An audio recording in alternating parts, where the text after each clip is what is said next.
무속인은 알아요. 돈 벌어 오면 너 바람 피잖아! 그렇게 나갈 때가 있어. 그래서 알려주세요. 딴 남자가 있다. 잠자를 해야 정일까? 아니면 정신적으로 바람을 피는 게 바람 피는 것일까? 근데 여자가 느꼈을 때 정신적인 외도도 바람이라고 생각을 해요. 좀 세게 말해도 돼요? 그럼요. 발작나고. 네, 그럼요. 언제 원나잇 해 물어보면 혼자 가서. 어떻게 만나지? 나 좀 알려주세요.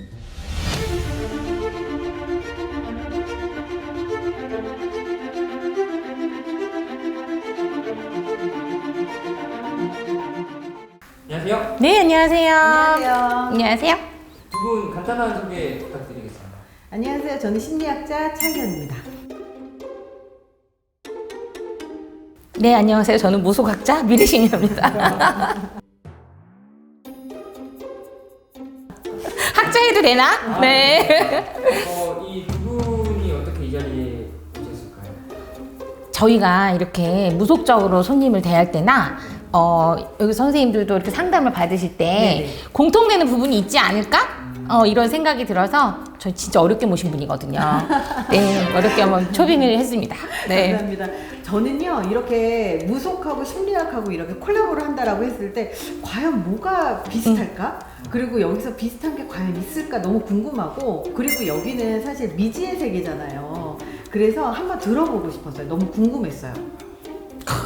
저도 한번 궁금했어요. 제 상담도 좀 받아야 될 것 같아요. 네. 과연 무속과 심리학자 선생님께서 말씀하시는 네. 공통점이 뭐가 있을지 일단 첫 네. 번째 주제거든요. 네. 바람 피는 여자들의 특징입니다. 선생님 먼저. 제가 먼저 좀 하자면, 예전에는 바람피는 여자라고 하는 사람들이 있었어요. 그러니까 바람피는 사람들이라고 하는 그 종류가 뭐였냐면, 남자를 좋아하는 여자, 그리고 성관계를 좋아하는 여자, 그치. 아니면 노는 거 좋아하는 여자, 그런 기회가 많은 거죠. 그리고 새끼가 흐르거나 뭐 이런 거 있잖아요. 그러니까 이렇게 노는 거 좋아하고 활달하고 사람들 많이 만나고 이런 거 좋아하시는 분들이 바람기가 있다라고 얘기를 했었는데, 요즘엔 좀 달라졌어요. 바람피는 사람이라는 그 범위가 너무 넓어졌어요. 그러니까 기회가 있고, 그리고 주변에 이성이 있고, 그리고 조금만 삐끗해서 마음이 흔들리면 그냥 바람을 피더라고요, 요즘에 다. 그래서 예전하고 지금은 좀 달라진 것 같아요. 어때요? 그 무속적으로 봤을 때는 일단 사주 자체가 일부 종사를 못하는 사주들이 있어요. 그러니까 한 사람과 살 수 없는 사주들, 그런 경우는 두 부류로 나뉘는데, 예를 들어서 내가 지금 남편하고 살고 있지만 절대 못 참아서 이혼을 하고 또 다른 남편을 만나는 케이스가 있는 반면, 그거를 이혼을 안 하기 위해서 자꾸 그 다른 거를 어디서 찾아오는 거지. 그래서 바람 피는 사주들이 특징이 그렇고, 두 번째는 바람을 피면 무속인은 알아요. 전 보러 오면 너 바람 피잖아! 그렇게 나갈 때가 있어. 네, 어떻게 그래서 알아요? 알려주세요. 딴 남자가 있다. 그리고 또 뭐 실제로 이렇게 자기 이름 넣고, 어떤 분이 다른 그러니까 남편 이름을 안 넣고 다른 남자 이름을 넣은 거지, 점을 볼 때. 그러면 이름 똑바로 대! 이렇게 나갈 때가 있어요. 이 사람 네 남자 아니잖아! 이렇게 혼날 때도 있고. 바람 피는 사람들은 너무 자기가 티를 내지 않아요? 너무 티를 무속인쯤으로 내요. 오면 네. 티를 오히려 안 내죠. 걸릴까봐 무섭고, 혼날 것 같으니까 무서운 점도 있고. 근데 좀 인간적으로 봤을 때는, 제가 심리적으로 보면 바람 피시는 분들 특징이 약간 감정 기복이 심하고 좀 그런 부분 있지 않아요? 그럼 감정 기복이 되게 들뜨시는 재밌는 게 분들. 뭐냐면요, 예전에는요, 그러니까 바람 피는 사람이라고 하는 게 있었어요. 근데 맞아요. 지금은 너무 참하고 너무 착하고, 맞아요. 너무 가정주부인데 너무 이런 조신하고 이런데도 불구하고 바람을 피시는 분들이 많아요. 너무 많아요. 그래서 많아요. 그 사람의 도덕성이 문제인가? 그러니까 이 도덕성을 한번 얘기를 하자면, 이 도덕성이라고 하는 게요, 굉장히 매 순간순간 그 시험을 많이 받아요. 근데 그 시험 받는 것을 오롯이 나는 끝까지 버틸 거야, 유혹에 되게 강하게 버틸 거야 하는 사람들은 그 유혹에도 견디는데요, 요즘은 그 유혹이 너무 많아서 너무 순간순간 많이 휘둘리는 것 같아요, 사람들이. 그래서 도덕성이 되게 높다라고 해도 어느 순간 무너지는 것도 보기도 하고, 그리고 또 바람이라고 하는 그 정의를 봐도요, 되게 재밌는 게 있어요. 바람이 어디서부터 정이야? 라고 얘기를 할 때요. 어디서부터 정일까요? 그러니까 잠자리를 해야 정일까? 손을 잡고 키스를 해야 정일, 바람을 피는 것일까? 아니면 정신적으로 바람을 피는 게 바람을 피는 것일까? 근데 여자가 느꼈을 때 남자가 바람을 피는 건 정신적인 외도도 바람이라고 생각을 해요. 그래서 여사친하고 마음이 통해서 오래 시간을 보낸다. 이것도 바람이라고 정의를 하지만 남자가 생각하는 바람은 성관계로 거의 한정이 되더라고요. 이 차이도 있어요. 그래서 이 바람이라고 하는 게 이 도덕성으로 얘기를 하기에는 사람마다 기준이 다 다르고 그리고 유혹이 너무 많고 그리고 그 유혹에 매 순간 버텨내는 사람들이 그렇게 많지 않은 것 같아요. 요즘에는. 저는 인간적으로 봤을 때 정서적 바람이 더 나쁘다고 생각해요. 네, 육체적 바람이야 뭐 하룻밤의 꿈 같은 이런 걸 수도 있겠지만 정서적 바람은 정말 모든 걸 공유하는 거잖아. 근데 제가 이 심리학을 하다 보니까 좀 더 철학적이 돼서 그런지 모르겠는데요.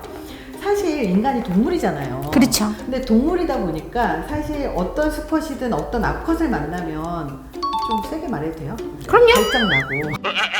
네, 그럼요. 수컷은 암컷을 만나면 발정이 나고요. 그렇죠. 암컷은 수컷이 너무 멋있어 보이면 또 발정이 나게 돼 있잖아요. 그러니까 동물의 관점에서 보면 사실 바람이라는 게 아니라 그냥 너무 암컷이 수컷을 만나고 수컷이 암컷을 만나는 거 너무나 자연스러운 거예요. 근데 어쩌면 이 결혼이라고 하는 제도 자체가 인간 그 동물의 본성을 이렇게 잡아두려고 하다 보니까 거기에서부터 바람이라는 정의가 생기지 않았나 그런 생각도 들었어요.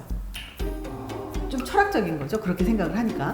굉장히 심오한 세계군요. 그쵸? 네. 네. 근데 저는 정말 의외인 거는 오히려 그 얌전한 고양이가 부뚜막에 먼저 올라간다고 손님들 보면은 선생님 아까 말씀하신 것처럼 세상 놀게 생겼는데 정말 교과서처럼 사는 사람이 있고 세상 착하고 참하게 생겼는데 엄청 바람 피는 사람도 있고 몇 명씩 만나고 막 이러는 사람도 있고 그 외모로도 판단이 안 되는 것 같아 이거는. 이게요 억압의 개념이 아닐까 그런 생각이 들었어요. 그럴 수도 억압이 있어요. 뭐냐면 평상시에 되게 순종적이고 순정적이고 그런 사람들 보면요 자기의 표현을 잘 못해요. 자기의 표현을 못한다라는 건 뭐냐면 주변의 시선 때문에도 굉장히 갇혀 있고 그리고 세뇌를 당한 거죠. 그러니까 사회적인 학습을 당해서 거기에 딱 맞춰가려고 하는 사람들도 있고 그러다 보니까 억압이 돼 있는데 자기의 본성이나 본능이나 욕구는 사실 억압을 시킨다고 무조건 억압이 되는 건 아니잖아요. 인간이라는 게. 그러다 보니까 어느 순간 아무도 모른다. 그러면 분출이 되는 경우들이 꽤 많은 것 같아요. 그래서 언제 원나잇 해 물어보면 여행을 혼자 가서 어떻게 만나지? 나 좀 알려주세요. 혼자 여행 어떻게 만나지? 그러니까 혼자 여행 가면 아무도 모르잖아요. 나를 아는 사람들이 아무도 그죠? 없잖아요. 그래서 여행지에서 만난 여행객하고 원나잇을 하고 여행 내내 같이 다니고 그러면서 여행에서 끝나고 나면 빠이빠이 사귀는 건 아니고 다음 여행 갈 때 같이 갈까? 그래서 또 같이 가고 이런 케이스들도 있다고 얘기를 하거든요. 무속적으로 풀었을 때는 사주에 도화, 홍염, 역마 껴있으면 바람필 확률이 매우 높고 네, 그쵸? 왜냐하면 그렇게 홍영, 도화 이렇게 있는 사람들은 특징이 뭐가 있나요? 홍염 말 그대로 꽃이 피어서 있는 거잖아. 이게 볼이 빨갛다, 복숭아꽃처럼 빨갛다. 그러니까 나는 가만히 있어도 내가 너무 매력적인 거지. 자꾸 주위에서 남자들이 붙고 여자 남자 마찬가지로. 그리고 도화 같은 경우는 복숭아꽃이 피었잖아요. 그러니까 꽃이 피었으니까 어때요? 자꾸 향기가 나잖아. 그래서 자꾸 자 홍염 같은 경우는 내가 예쁜 거고 도화 같은 경우는 매력이 있는 거거든요. 그래서 이거 두 개를 가진 연예인들이 굉장히 많죠. 근데 여기에 이제 화계가 있으면 꽃이 폈다가 덮이는 살 이게 있으면 이제 세상 모든 거 해탈하게 되고 막 이렇게 되고. 근데 자 제일 무서운 거 백호살이 있는 사람들은 남편이 일찍 죽거나 과부살이라고 그러잖아요. 흔히 이전에 여자 혼자 하얀 호랑이잖아요. 일어나는 사주다.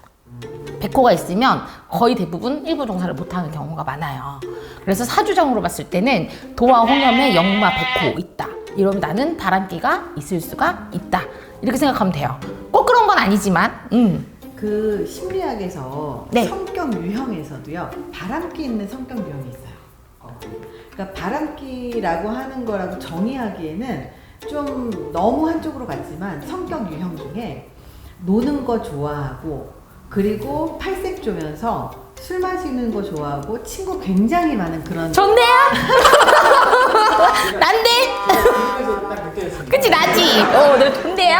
네. 그런 성격 유형이 있어요. 그러니까 굉장히 연예인 중에 많아요. 그죠 맞아요. 그 성격 유형이 연예인 중에 굉장히 많은데 맞아요. 이게 어떤 분들은 자기 직업으로 그 끼를 발산하면 그치.